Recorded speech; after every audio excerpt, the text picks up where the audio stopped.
কেমন দাম এই কোয়েল পাখির ডিমের আমাদেরকে একটু জানানোর চেষ্টা করবেন, তাহলে আমরা একটু বুঝতে পারবো যে এটা আসলে ভ্যালু কিরকম সব জায়গায়। তবে একটা বিষয় আপনাদেরকে বলি, সেটা হচ্ছে যে আমি যদি বাড়ি থেকে এটা বিক্রি করি তাহলে হিউজ পরিমাণে চাহিদা আছে, বাড়ি থেকে বিক্রি করা যায়, অর্থাৎ এই খামার থেকে বিক্রি করে দেওয়া যায়। কিন্তু এইটা করতে গেলে আমার অনেক বেশি সময়ের প্রয়োজন হবে, একজন আসবে, তাকে দিব, তার থেকে টাকা নিব, এগুলো করতে গেলে আমার সময়ের প্রয়োজন হবে, যে কারণে এই সময় দেওয়ার মতো সময় আমার কাছে নাই।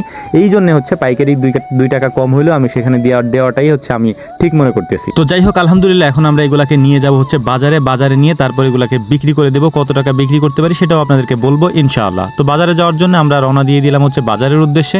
বাজারে আমি আগেই বলে আসছিলাম গতকালকে যে আমার এরকম ডিম আছে, তো আপনি রাখবেন কিনা। যদি ওনার সাথে আমার আগে থেকে পরিচয় আছে, তো উনি বললো যে হ্যাঁ ভাই অবশ্যই আপনি নিয়ে আইছেন আর কি। তো দামটা আগে থেকে ঠিক করে গেছিলাম। তো আমরা টোটাল হচ্ছে ওনার কাছে ডিম দিচ্ছে হচ্ছে 336 পিসের মতো, তো 960 টাকার মতো আমাদের আসছিল হয়তো। তো উনি আমাদেরকে একটু কম দিছে, দুই হালিক বললো যে আমাকে একটু আজকে দিয়ে যান, কারণ প্রথম তো টোটাল মনে হয় উনি 30-40 টাকা আমাদেরকে কম দিছে। তো যাই হোক, এতে কোনো সমস্যা না, যেহেতু উনি প্রথম আমাদের থেকে নিছেন এবং প্রথম আমরা বিক্রি করছি, উনি আমাদেরকে 50-60 টাকা কম দিবেন, এটাতে কোনো সমস্যা নেই আর কি। তো যাই হোক, টোটাল 1000 টাকার মতো আমরা কোয়েল পাখির ডিম বিক্রি করছি এবং বিক্রি করার শেষে আমরা এখন চলে যাব হচ্ছে বাজারে। কিছু কাজ আছে আমাদের, এদের মধ্যে অন্যতম একটা কাজ হচ্ছে আমাদের হাঁসগুলোকে ভ্যাকসিন দিতে হবে এবং এই ভ্যাকসিন দেওয়ার জন্য আমাদের যে ডাক্তার সাহেব আছেন ওনার সাথে কথা বলতেছিলাম। ভাই বলতেছিলেন যে ভাই আপনি সংগ্রহ করবেন নাকি আমি করব। তো আমি ভাইকে বললাম যে ভাই আপনি একটু কষ্ট করে ভ্যাকসিনগুলো সংগ্রহ করে নিয়ে আসেন শুক্রবার দিন। আলহামদুলিল্লাহ আমাদের হাঁসগুলোকে ভ্যাকসিন দেওয়া শেষ করার পরে এই হাঁসগুলোকে আমরা হচ্ছে পানিতে ছেড়ে দেবো, কারণ এখনো পর্যন্ত আমরা পানিতে ছাড়ি নাই। তো এই জন্য আমরা অপেক্ষা করতেছিলাম যে এগুলাকে ভ্যাকসিনটা দেওয়ার পরে তারপরে হচ্ছে আমরা মূলত এই হাঁসগুলোকে পানিতে ছেড়ে দেবো ইনশাআল্লাহ। তো কোয়েল পাখির ভিডিও আপনারা অনেকেই চাইছিলেন, আমরা আসলে সময়ের অভাবে দিতে পারি না এবং ডিমগুলাকে সংগ্রহ করতেছিলাম যে 4-5 দিনের ডিম সংগ্রহ করে তারপরে বিক্রি করি। যদিও এখন 2-1 দিন পরই বিক্রি করতে হবে, কারণ